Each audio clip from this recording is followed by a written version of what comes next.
future a better place for everyone. At this time, I'm going to share my screen to show you all how to access the magazine, which has just officially launched.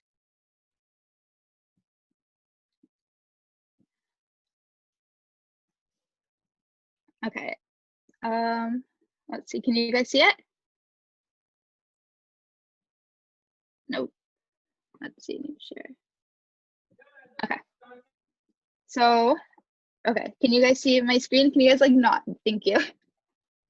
Okay, so right now you have to go to pacusa.org and then you're gonna go to the programs tab and you're gonna scroll down to where it says literary magazine, and then you're gonna move your mouse down to where it says past issue, and then volume 3, issue 3.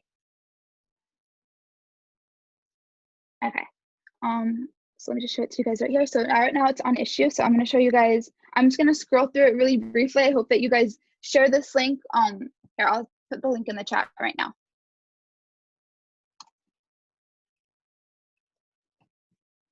Okay.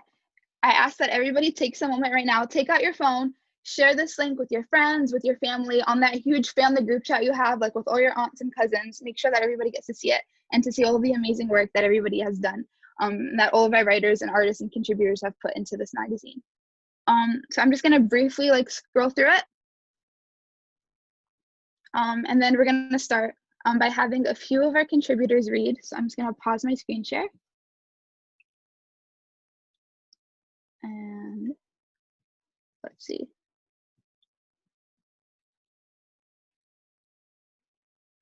Ooh, okay. I'm having some technical difficulties. Let me just, there we go, stop share. Okay. So at this time, it's my honor and privilege to announce the first person who's going to be reading. But before I do, I just want to emphasize the importance of art, writing, poetry, and means of creative expression during this time. They're always very, very important, but I feel like during like these, it's really important for us to keep connected. So now we're going to have our amazing contributors read. If you like what you read, please write it in the chat, share a reflection. Let's keep the energy going. Let's keep connected during this time. At this time, our first reader is Jessica Heller. Jessica Heller is of half Syrian, yay, applause for her. Jessica Heller is of half Syrian and half European descent. She was born and raised in New Jersey primarily, and raised by her mother and grandmother, and strongly identifies with her Syrian roots. In the winter of 2018, she took an Arabic conversation and Tafsir classes at PATH, and in the summer of 2019, she was selected to participate in the Homeland Project. She has since continued to advocate for Palestine. Professionally, Jessica is a practicing psychotherapist in New York City, specializing in art therapy, which integrates the traditions of psychotherapy with creative expression. She has been working with children, adults, families, and communities, aiming to provide psychological, behavioral, emotional, and spiritual support for over 10 years. At this stage in her life and career, she finds personal meaning in connecting with other Arab Americans and together co-creating a community that feels empowered, supported, and connected. She'll be sharing her personal reflections following her visit to Palestine in this season's edition of Falastin. Everyone, please give your full attention to Jessica Heller. Hi, thank you, everyone. It's a pleasure to be a part of this, and just an honor to be able to share just a few excerpts from my piece that I contributed. Let me just pull it up. Okay, so the piece I wrote is entitled Staying Connected, a brief reflection on the importance of our community. And so like I said, I'm just gonna read a few excerpts from that, and to fill in with the rest of my reflections and experiences, you can check it out in the new issue of Falastin. Okay. So in the summer of 2019, I was granted the opportunity to travel to Palestine through the PAC's Homeland Project Scholarship. Looking back, I was both enamored and deeply pained during my 2 weeks of experiencing the ancient cities, walkways, and landscapes of Palestine. Palestine brings to mind bountiful culture, hospitality, delicious food, mint lemonade, tatreez, graffiti art, spirit, walls, border crossings, pain, loss, colonization, injustice, unearthed people. Prior to my journey there, I felt anger, despair, and sadness, especially when learning of the historic and current events taking place. Upon my return, I'm still experiencing the undulations of anger, fear, and sadness. However, I also now feel a sense of hope in the coming together of community, a community empowered by the collective desire for peace and the right to thrive. Our group traveled through the West Bank as well as to cities beyond the wall. I learned more about the daily experience, life lived under the occupation. I felt shock, despair, anger, and even suspicion.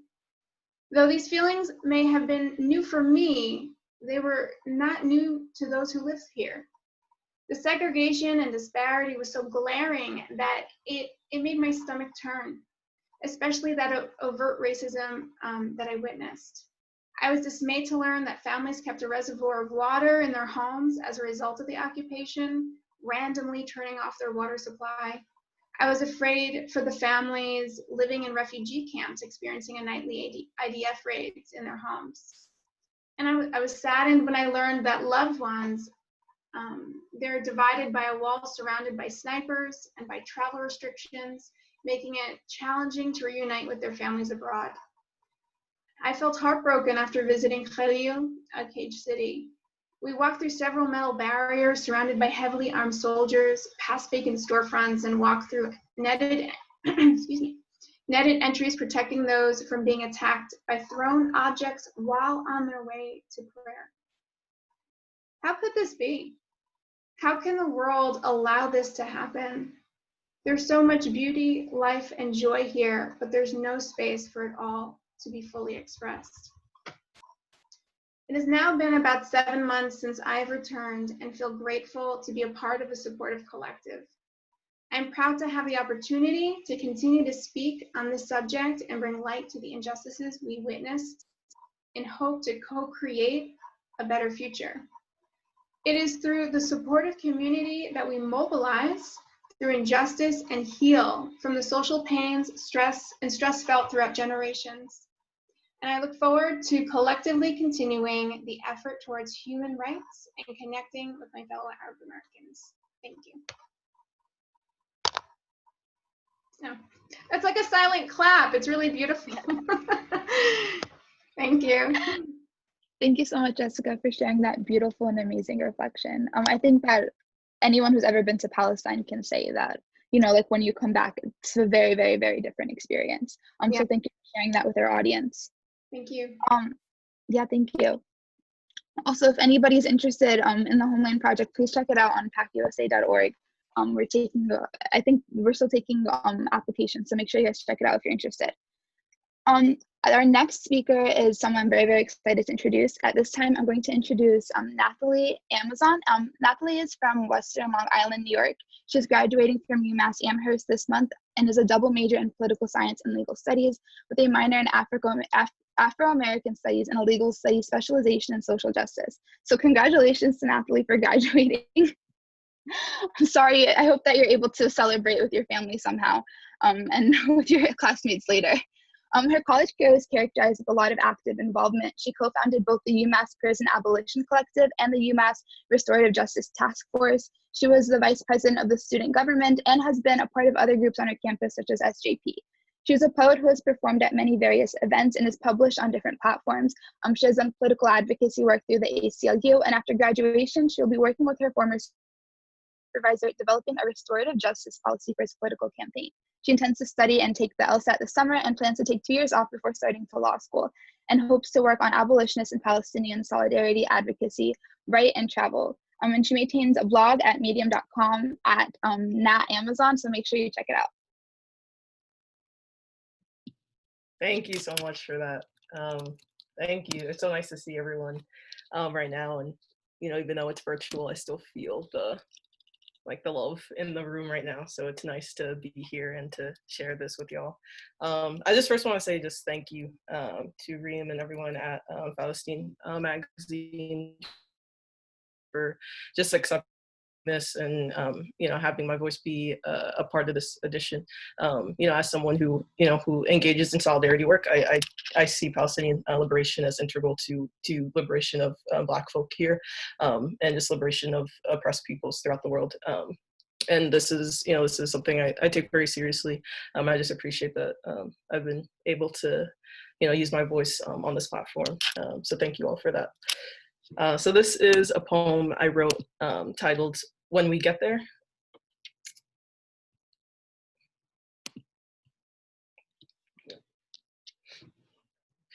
Question everything.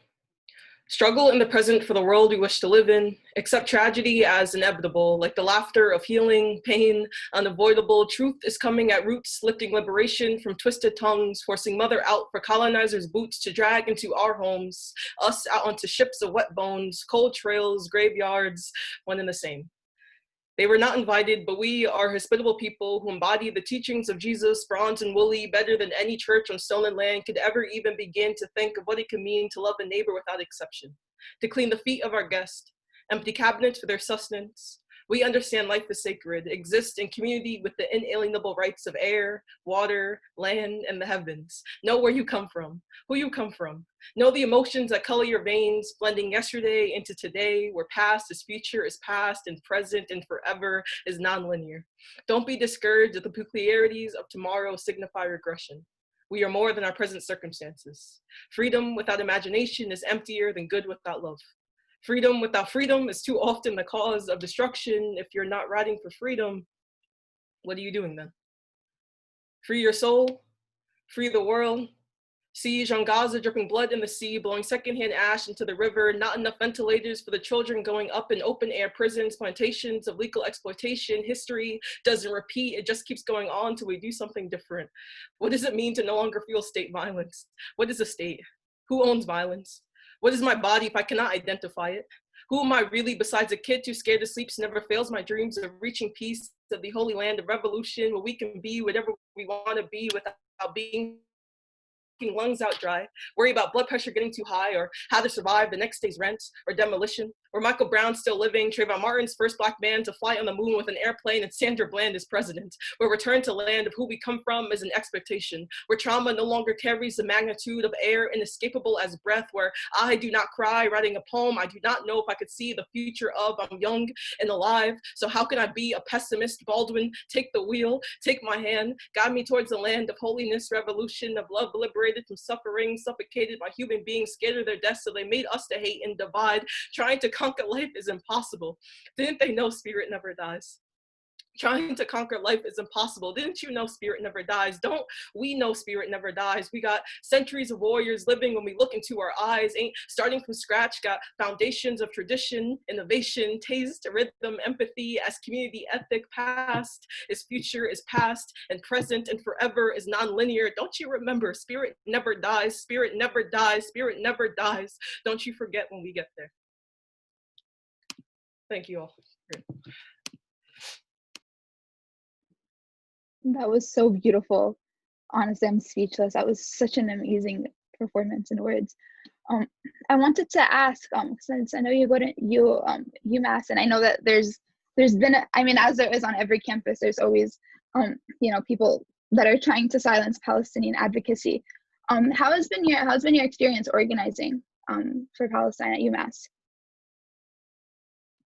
Yeah, that's definitely a part of the experience of the silencing, and but something that I think has been a huge part of our experience is even despite the silencing that we that the administration and different campus groups, our student government tries to impose on us, we always pull through and push through that.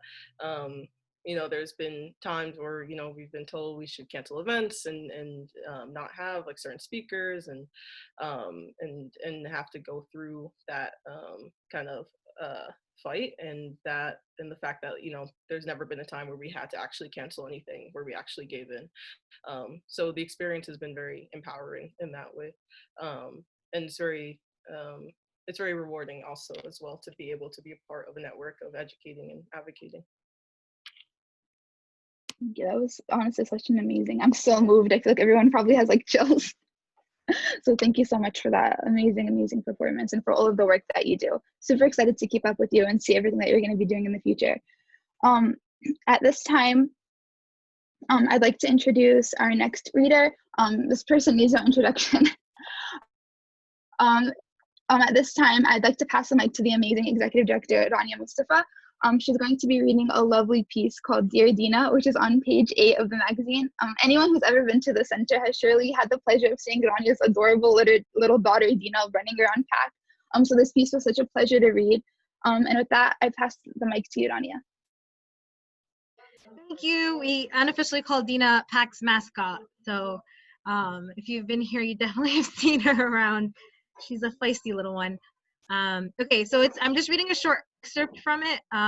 Like Reem said, if you want to read the rest, you can check it out on the magazine. Okay, so that summer, I had wanted to take you to Palestine, introduce you to your great-grandparents, since you were their first great-grandchild. It was especially important to me for you to meet your great-grandfather, since his health was deteriorating. Then, on the morning of May 24th, 2019, your grandfather, my dad, rang our doorbell very early in the morning and told me, "Your mom's dad, your grandfather passed away." I questioned it, I denied it, and then I sunk to the ground and I broke into tears repeating, "This can't be, this can't be, he was supposed to meet Dina first. This can't be." As fate would have it, your great-grandfather passed away mere weeks before you were supposed to meet, and I was heartbroken. But I strengthened my resolve to go to Palestine that summer and introduce you to my family and to the land. That trip to Palestine was different. It was not like any other time I had visited Palestine, and I owe that to you. In the past, I was more daring because in my eyes, I was dispensable. But now I was a mom, and I had a little baby depending on me, and knowing I had to come home to you, well, that kept me in check. Since the first time I stepped foot into Palestine as a baby, younger than you were, there was not a single time I went to Palestine and did not go to Jerusalem. Jerusalem for me has always been my happy place. There has always been something so magical about it. The walls of the city have seen years and years of history. After the laws changed and I became of age, when I had my Hawiyah, things became difficult, but that had never stopped me. I always found a way. Some days I reflect on that summer and I think I jinxed myself, and that is what kept me, for the first time ever, for not stepping foot into Jerusalem. Other days, I think my grandfather, who always had a lecture about Jerusalem prepared, passed away before being able to visit Jerusalem for the last time. Jerusalem was his happy place too. Maybe it was in honor of his memory that I was unable to get in. On most days, though, I remember that my small pain of being deprived the sight of Masjid al-Aqsa is a pebble compared to what my Palestinian sisters and brothers have to endure under this occupation. For more, check out Falastin magazine. Thank you very much. Thank you, Rania. I love that piece so much, especially because whenever I think about the future of Palestine and I like walk around the center, I always see like little children like running around and like doing dafkat or like being able to like talk about the history of Palestine or like proudly say what village they're from. And I have so much hope for like the next generation, and that makes me so happy. So thank you for all the work that you do, and thank you just to PAC in general for existing. Thank you for the opportunity to read. Thank you. At this time, I just want to take a brief pause, and I want to bring attention to the art in the magazine. So I'm just going to share my screen one more time. Okay. So as you see right here, this is the beautiful cover. Here we go. Okay. So right here, this is the beautiful cover, which was designed by Irina Naji. She's an artist from Gaza, and you can check out her art at irina.naji on Instagram. So make sure you guys all follow her and support her art. She's such an amazing, talented artist. We also have this beautiful piece called A Palestinian Prayer by Yasmin Saida Hensley. I urge you all to look at the detail and intricacies of these pieces. Artists always, I'm always in awe of artists and just the work that they do. So make sure you guys look at the symbolism and everything that's in their art. And then the third artist I wanted to draw attention to was Adli.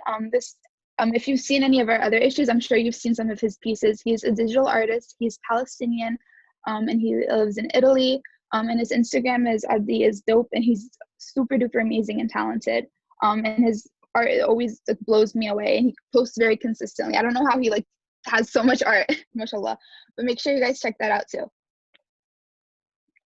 And then also just if you guys ever have any questions or you guys want to say something, feel free to leave anything in the chat at any time while people are reading. Okay, at this time, I'm going to introduce our next contributor. I'm honored to introduce our next contributor, Iman Oda. Iman came to the United States a few years ago to pursue a bachelor's degree and at Rutgers University. She's studying English with a double minor in creative writing and Middle Eastern studies. She is a member of Rutgers Students for Justice in Palestine in Newark. Her Palestinian identity informs much of her writing. She plans on attending graduate school where she will focus on Middle Eastern studies and Arabic literature. Everyone, please give Iman your full attention as she recites her poem, Declaration of Liberation. Thank you so much, and thank you, Pac, for everything you do. And thank you for this amazing opportunity. And so my poem is relatively shorter than the rest of the pieces, and I hope you guys enjoy it. The title is Declaration of Liberation. Long no more, ache no more. Your caged bird sings again. Your land's Simpsons grows again. Your sentence in the diaspora comes to end. The prisoner escapes his eternal exile. He longs to visit his family's well, though his mind is still confined to shackles of bliss and happiness entwined. The immigree emerges from her flight. She enters the borders of Jaffa. She feels warmth so sweet and sun so bright, warmth she had not known to be deprived of all her life. The returnees, once refugees, sit on the meadows' hills and sing songs of ecstasy their ancestors once sung.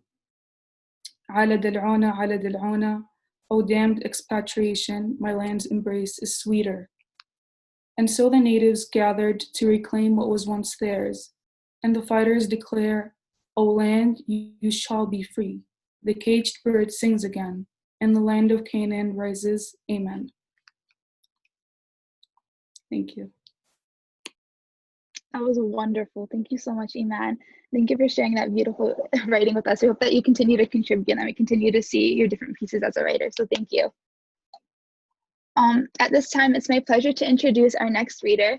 Besma Basharat is a teacher with a passion for writing. She graduated with a bachelor's in elementary and special education with a concentration in literature, followed by a master's in English, both from Seton Hall University. She currently works as a middle school special education teacher in Clifton, where she has lived for the majority of her life. She is the mother to an energetic 2-year-old named Tamim. Please give her your full attention as she will read an excerpt of her piece, Wasteland of Forgotten Toys.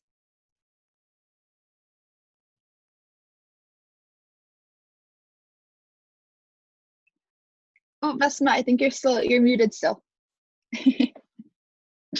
Sorry, second time this week I do that. Okay.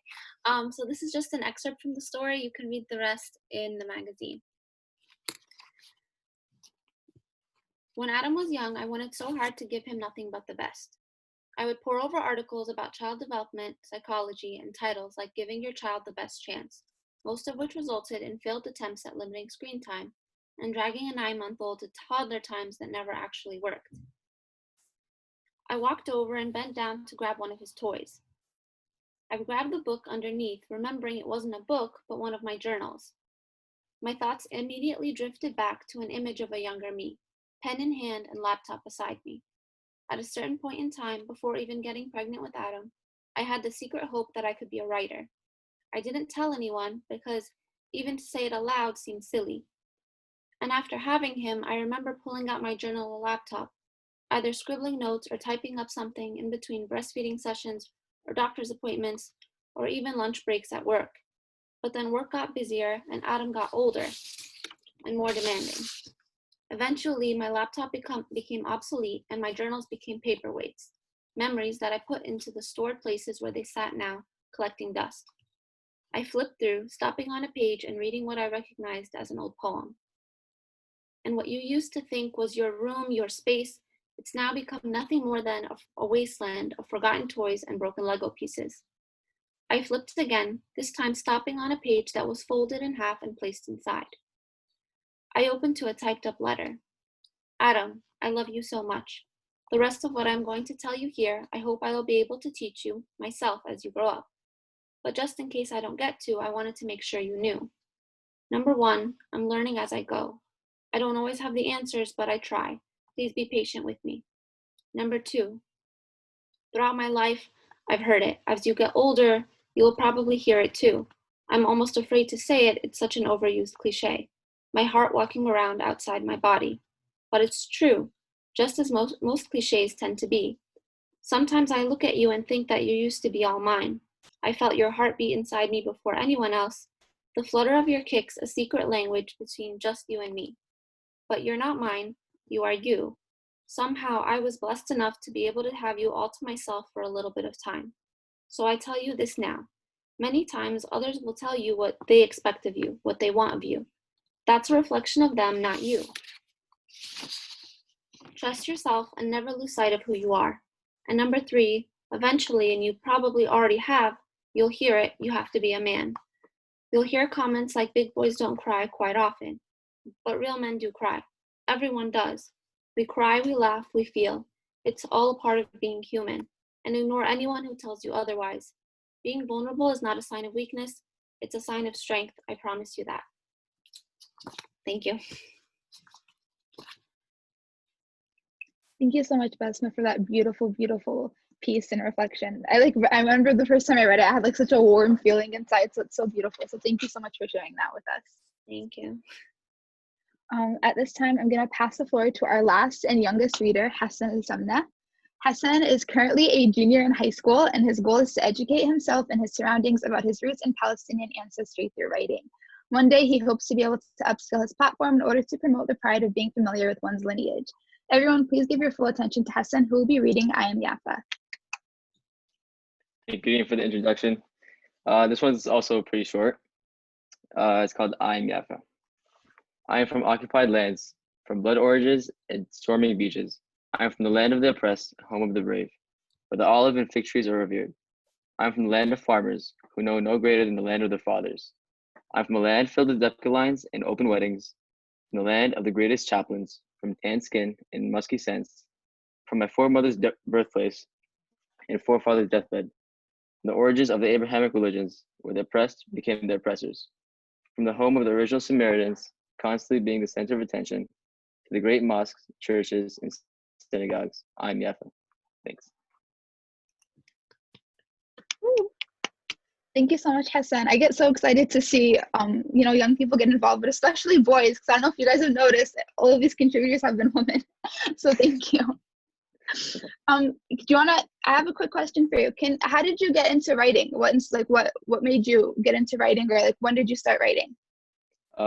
Actually, this year, after we had an assignment. Actually, this was an assignment from school, and I don't know. I just put my heart into it, and it came out pretty well. That's awesome. Well, inshallah, you continue to write. Thank you so much for sharing that with us. No problem. At this time, we're gonna accept any questions if anybody has any questions. Like 1 or 2 if anyone has anything they want to ask. You can ask it in the chat, or if there's something you want to ask any of the writers, anything about the magazine. No? Okay. If you guys do have any questions, you guys can email me at litmagazine@pacusa.org. You guys can leave them in the chat at any time if you guys think of one later on, or anything like that. And then obviously, like any of the writers, if you guys want to stick around afterwards, it's truly in awe of each and every one of you guys and your contributors. So I ask that all of the viewers share this issue. So if you guys haven't done it yet, please share it on social media, to your friends, send it over. Thank you to everyone who worked really, really hard to make this issue happen. To the amazing Falastin editors, Marah, Asil, Aya, Tala, Heba, Ibrahim for being amazing with the layout every issue. Thank you to Rania for working tirelessly every issue with us and for everything that you do for the community. And at this time, I'm going to pass the floor to our news editor, Asil Washah, who's going to be announcing the next theme really quickly.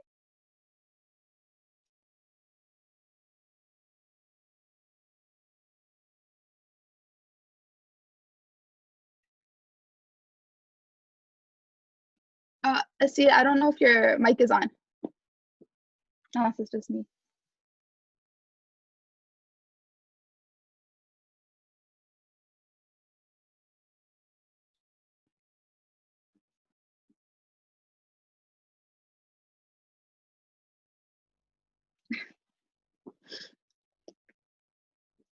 In the meantime, while we're all waiting for the mic to turn on, everybody please take a second, share them.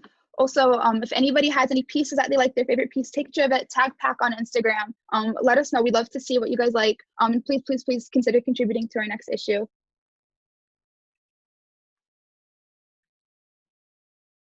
Ooh. You got it? Nope. Okay. Okay, so I think at this time, I'll just announce the next issue briefly.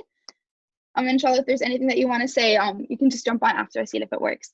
So yeah, our next theme we're very, very excited to announce is going to be Palestinian villages. So everybody's going to be able to write about their villages, where they come from, the traditions of that village, you know, the pride that comes from being from a specific village, or anything about a village, villages that are like pre-48, after, anything that comes to mind. Even there's, subhanAllah, there's so many different like different traditions that come from each village. Like some villages are known for specific types of food. There's different types of thwab that come from like what village you're from. So we're super duper excited to see what all you guys think of. The submission due date is June 12th. And if you guys have any questions, please email me at litmagazine@pacusa.org. And with that said, I'm going to pass the mic to Rania. Thank you very much. And thank you to everyone for attending. Honestly, the Falastin has always been one of the best parts of my job. I really genuinely enjoy seeing and meeting so many talented people, and then seeing how the final product comes together, and of course with the tireless work. So a big thank you again to Reem Farhat, our amazing editor-in-chief, and our amazing editors, Asil Washah, Marah Siam, Aya Mustafa, I think I'm missing someone, Tara Ismail, and Hibab Arat, and Ibrahim Isa for doing the layout. So thank you guys so much for joining. I do want to let you guys all know, so please make sure to take the census at your earliest convenience. This is very, very, very important. It's www.my2020census.gov. And then we challenge you also not only to take the census, but to get 5 other people to take the census as well. These webinars are brought to you by PAC, so don't forget to see a full list of all of our upcoming events, and to donate to keep these programs going, please visit www.paccusa.org. We hope to see you in our future webinars. If you like anything you saw, please make sure to support us and donate what you can on our website. We are actually doing a special Giving Tuesday and special annual virtual fundraiser this week, so we extra would appreciate any donation you can make, even like $1, anything helps. To keep our work going. And with that, I am going to end the recording and end the live, but I have to put the link for everybody